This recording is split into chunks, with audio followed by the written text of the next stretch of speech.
I recently gave an interview. I spoke with Mario Nafal of current state of Russian economy and the latest on Russian-Ukrainian war. The interview caught the eye of Alexander Dugin, Russian far-right political philosopher and propaganda activist, best known as Putin's brain, the chief architect of the Russian world ideology. This is what Dugin said about me. This is a coward fleeing Russia with zero influence. To rely on his opinions is simply ridiculous. Pure Russophobia destined to grant him asylum in the US, what he doesn't receive because of total uselessness. Then Alexander Dugin went one step further. He reposted my interview on his X account, making it available to all his subscribers. Yes, I am very scared by that. My name is Konstantin Samoilov. I am a Russian activist, the founder of Tashkent Breakfast Club, the Russian-Ukrainian support community in Uzbekistan.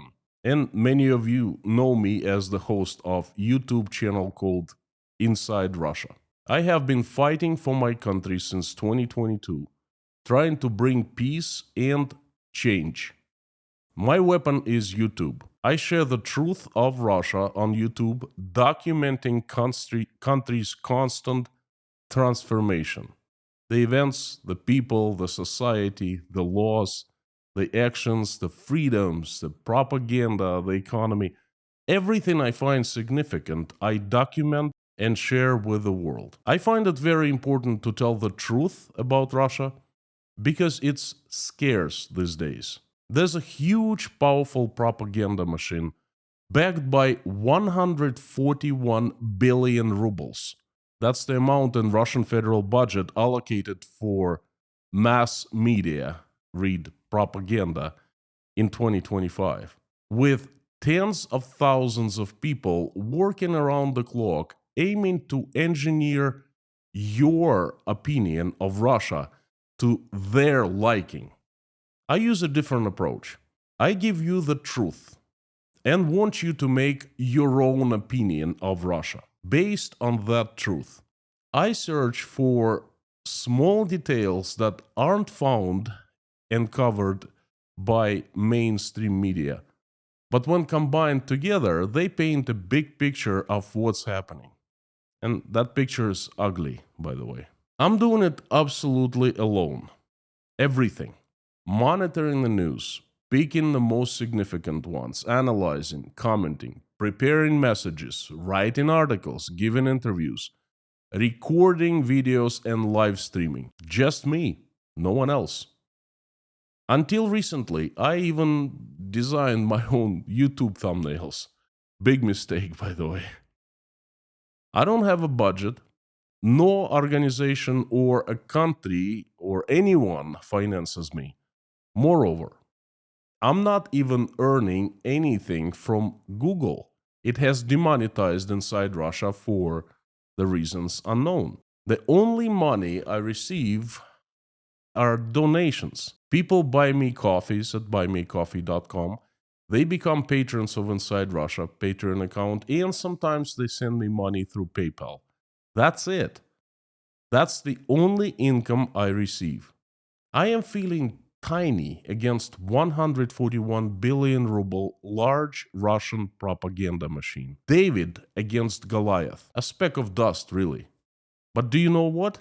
A speck of dust doesn't get noticed and commented and reposted by all-powerful Putinist Alexander Dugin. I must be doing something right. Now, I want to address and answer Alexander Dugin's comment here. Who is Dugin anyway? He is a Russian far-right ideologue and political philosopher, often described in the West as Putin's brain. He is the main architect of so-called neo-Eurasianism, or the Russian world. He has spent decades promoting the idea that Russia must build a new Eurasian empire and confront the decadent liberal West. He openly supports the war against Ukraine and Russian imperial expansion. His books and lectures circulate among Russia's nationalist circles, and some of his ideas have clearly seeped into the wider pro-Kremlin ecosystem. He has strong personal influence on Vladimir Putin.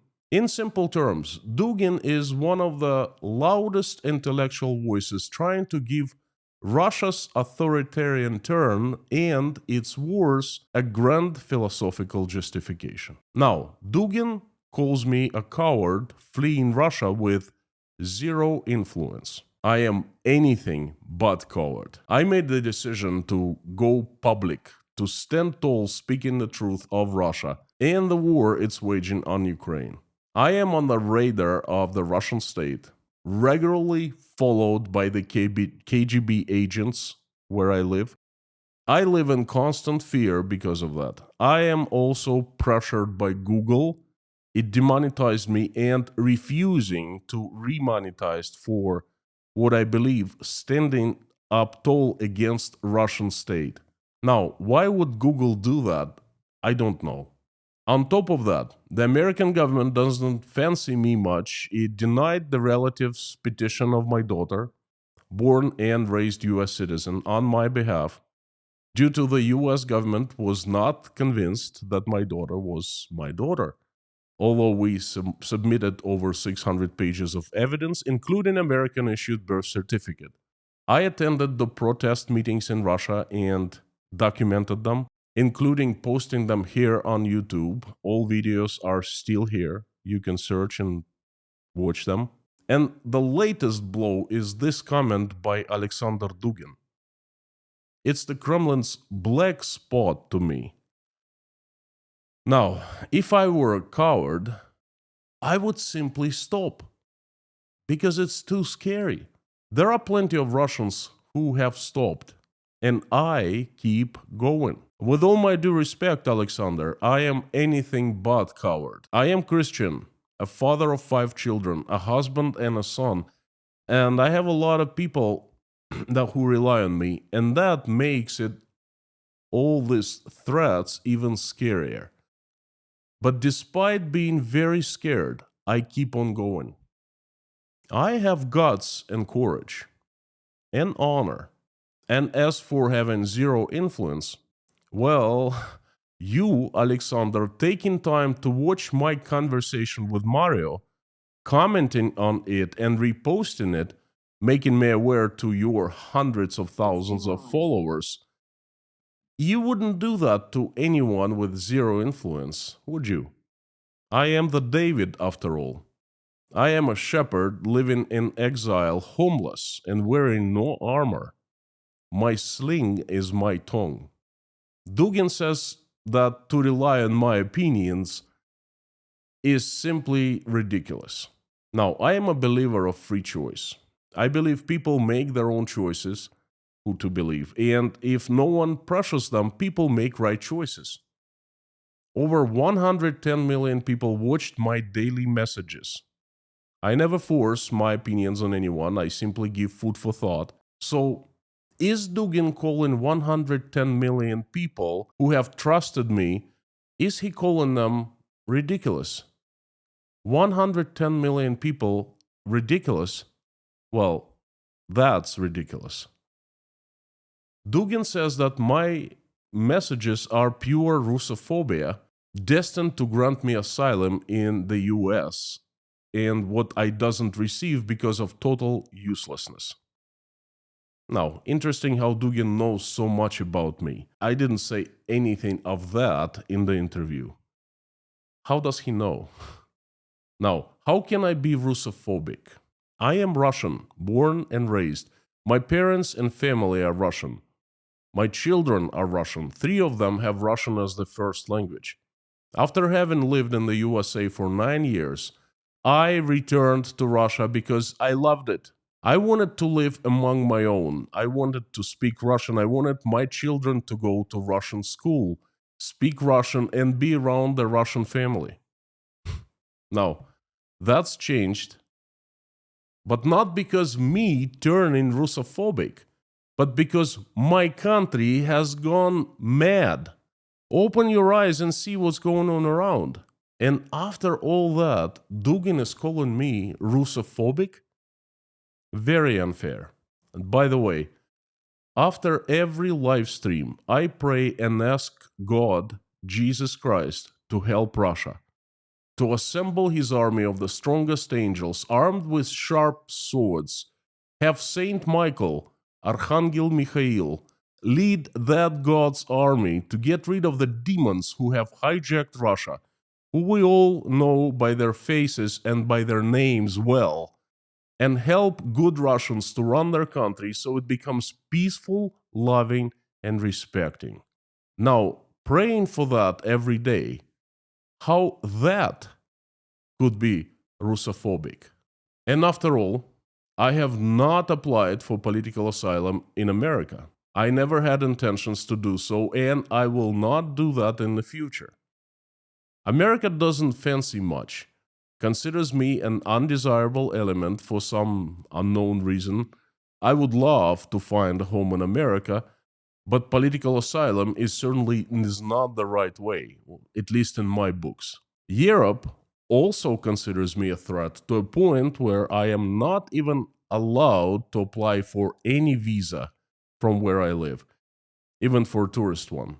I have no home and no protection anywhere, and no sympathy from the Western bureaucracy.